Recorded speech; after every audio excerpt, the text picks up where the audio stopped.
আসসালামু আলাইকুম। সবসময় বিএনপির সমালোচনা করি। বিএনপি ছাড়াও দেশে আরও বিভিন্ন রাজনৈতিক সংগঠন রয়েছে। এছাড়াও ছাত্ররা নতুন একটি রাজনৈতিক সংগঠন তৈরি করতে যাচ্ছে। সেটার জন্য আগে সাধুবাদ জানাই। কিন্তু তাদের যে প্রক্রিয়া, সেই প্রক্রিয়াতে যদি মানুষের কাছে সন্দেহমূলক কিছু হয়, তাহলে বাংলাদেশের রাজনীতিতে জায়গা করে নেওয়া খুব কঠিন হবে। এটা তাদের মাথায় রাখতে হবে। এছাড়াও বর্তমান যে অন্তর্বর্তীকালীন সরকার রয়েছে, তাদেরকে তাদের যে কর্মকাণ্ড এখানে প্রচুর ব্যর্থতা দেখা যাচ্ছে। আমরা এটা বিশ্বাস করি যে দেশে আইন প্রশাসন এখনো ঠিক হয়নি। এটা ঠিক করার দায়িত্ব সাধারণ মানুষের না, এটা ঠিক করার দায়িত্ব সরকারের। 4 মাস হয়ে গেছে, সরকার যদি এটা ঠিক না করতে পারে, এটা সরকারের ব্যর্থতা। এছাড়াও সরকারকে যে আমাদের যে গোয়েন্দা বাহিনীগুলো রয়েছে, একটা না বেশ কয়টা আমাদের গোয়েন্দা বাহিনী রয়েছে। এই গোয়েন্দা বাহিনীকে রাষ্ট্রীয় অর্থ প্রদান করা হয়, রাষ্ট্রীয় বিভিন্ন সুযোগ সুবিধা প্রদান করা হয়, প্রদান করে তাদেরকে লালন পালন করা হয়। এখন যদি এই বাহিনীগুলো, এই গোয়েন্দা সংস্থাগুলো যদি সরকারকে সঠিক তথ্য না দিতে পারে, তাহলে এর দায়ভার এই যে গোয়েন্দা বাহিনী আছে তাদেরকে নিতে হবে।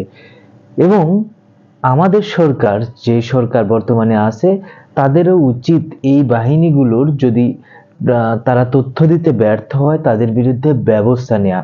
যাদেরকে যেই পজিশনে বসিয়ে রাখছেন, যার যে কাজ সেটা যদি না করে, তাহলে অবশ্যই তার বিরুদ্ধে ব্যবস্থা গ্রহণ করা দরকার। দেশে বেশ কয়েকটি কর্মকাণ্ড হয়ে গেল, অপকর্ম হয়ে গেল। ইজতেমাকে কেন্দ্র করে এই যে এখানে যে গ্যাঞ্জাম ফেসাদ হলো, এটা কি গোয়েন্দা সংস্থা জানতো না?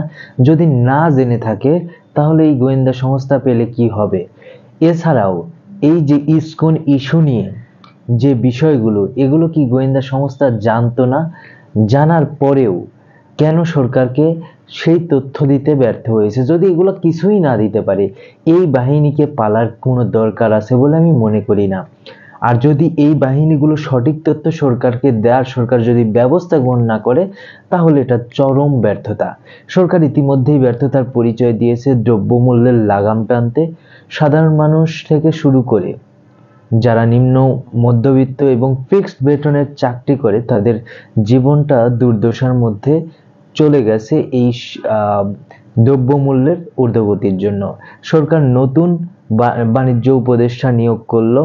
সে আসার পরেই সয়াবিন তেলের দাম 8 টাকা বেড়ে গেল। সয়াবিনের দাম 8 টাকা বাড়ানোর আগে বাজারে সয়াবিন পাওয়া যায় না, 8 টাকা বাড়ানোর সাথে সাথে পুরো মার্কেট সাপ্লাই হয়ে গেল।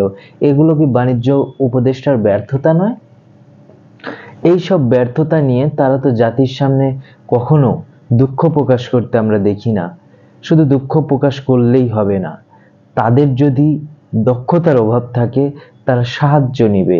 তারা তো কারো কাছে সাহায্যও নেয় না। এই বিষয়গুলো কিন্তু আমাদের গুরুত্ব সহকারে দেখতে হবে। এই সরকারকে আমরা সবাই লালন করি। এই দেশের যত মানুষ রয়েছে, যারা ওই আওয়ামী ফ্যাসিস্ট রেজিমের সুবিধাভোগী না, তারা সবাই কিন্তু এই সরকারকে ওন করে। আর এই সরকার যদি এই মানুষের আকাঙ্ক্ষা পূরণ করতে ব্যর্থ হয়, তাহলে এটা হবে জাতির জন্য খুবই দুঃখজনক। বর্তমান যে সরকারটি রয়েছে, আমরা এই সরকারকে ট্রান্সপারেন্ট হিসাবে দেখতে চাই। এই সরকার কোনো রাজনৈতিক দলকে সুবিধা দিবে না, সুন্দর একটি নির্বাচনের ব্যবস্থা করবে, এটা আমরা বিশ্বাস করি। এবং ছাত্ররা যে নতুন রাজনৈতিক দল করতেছে, সেদিন হাসনাত আব্দুল্লাহ বলেছে যে আমরা ছোট, আমরা শিখতেছি, ভুল করতেছি। আসলে দেশ পরিচালনার যদি চিন্তা ভাবনা থাকে, রাজনৈতিক দল যদি গঠন করেন, ভুল হবে সেটা বড় বিষয় না। কিন্তু আপনি যে কোনো একটা ডিসিশন নেবেন, সেই ডিসিশনটা ভুল হবে, আবার পরিবর্তন করবেন। রাষ্ট্রের ক্ষেত্রে কিন্তু এত সহজ না। রাষ্ট্রের ক্ষেত্রে এই বিষয়গুলো কিন্তু খুবই জটিল।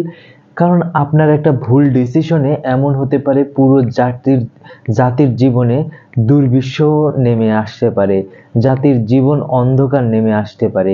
এই বিষয়গুলো কিন্তু রাজনীতিবিদদের খেয়াল রাখতে হয়। আপনারা যেহেতু রাজনীতি করতে নেমেছেন, একটা নতুন দল করতে চাচ্ছেন, বয়স কোনো ইস্যু না। আপনাদের যে কর্মকাণ্ড সেটাই হবে মুখ্য ইস্যু। তো এই জায়গাতেও আপনাদের সচেতন থাকতে হবে। যে কথা বলতেছিলাম যে আমাদের এই সরকার আমরা ভেবেছিলাম ট্রান্সপারেন্ট হবে, কিন্তু এই সরকার এখন পর্যন্ত কোনো ট্রান্সপারেন্ট ভাবটাও দেখাতে পারেনি। আমরা চেয়েছিলাম যে যে নির্বাচন কমিশন হচ্ছে, বিভিন্ন রাজনৈতিক দল তাদের পছন্দের লিস্ট জমা দিয়েছে, সেটা সেসব রাজনৈতিক দলগুলোই জানে, আর কেউ জানে না। আমরা চাইছিলাম যে এইটা পাবলিকলি প্রকাশ করা হোক, যে মানুষগুলোর নাম আসবে, তাদের মধ্যে কোন কোন মানুষগুলো আসতেছে, তাদের কেমন যোগ্যতা, সেটা আমরা দেখতে চাই। কিন্তু এই যে লিস্ট জমা দিছে, সরকার দেখছে, আর রাজনীতিবিদরা তারা যে কয়টা দিছে ওই কয়টাই ওনারা জানে, অন্য কে কি দিছে অন্য জনারটা জানে না। তো এইখানে কোনো ট্রান্সপারেন্সি থাকলো না। আপনি যাদের নিয়োগ করছেন তারাই যে বেস্ট ছিল, এটা কিভাবে আপনারা নির্বাচন করলেন? সাধারণ মানুষ এখানে কোনো পার্টিসিপেট করলো না, আপনারা নাম প্রকাশ করলেন না। এছাড়াও বিগত স্বৈরাচার সরকার বিভিন্ন দেশের সাথে বিভিন্ন চুক্তি করেছে, সেই সব চুক্তিগুলো আমরা দেখতে চেয়েছিলাম। যেমন রূপপুর পারমাণবিক বিদ্যুৎ কেন্দ্রের চুক্তি, সেটা জনগণের সামনে প্রকাশ করার উচিত ছিল, কিন্তু তারা করেনি। তারপরে বাগেরহাটে যে রামপাল বিদ্যুৎ কেন্দ্র, এটার এটার বিষয়ে জনগণের সামনে প্রকাশ করার উচিত ছিল, কিন্তু এই সরকার তাও প্রকাশ করতেছে না। আদানির সাথে বিদ্যুৎ চুক্তি, এটাও জনগণকে জানানো উচিত ছিল, কিন্তু তারা জানায়নি। এছাড়াও এই যে বিগত সরকার কি কি চুক্তি করে গেছে ভারতের সাথে বা অন্যান্য দেশের সাথে, সেটা জনসম্মুখে নিয়ে আসা উচিত ছিল। কিভাবে তারা টাকা লুটপাট করেছে এগুলো জনগণের সামনে নিয়ে আসা উচিত ছিল। তারা এগুলো সবকিছু করতে ব্যর্থতার পরিচয় দিচ্ছে।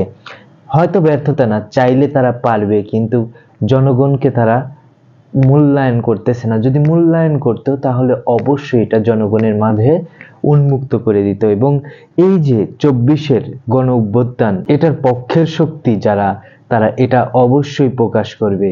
যারা বিপক্ষের শক্তি তারা প্রকাশ করবে না। আমরা বিশ্বাস করি এই সরকার গণ অভ্যুত্থানের পক্ষের সরকার, তাই তাদের উচিত যে এটা প্রকাশ করা, জাতির সামনে উন্মুক্ত করা।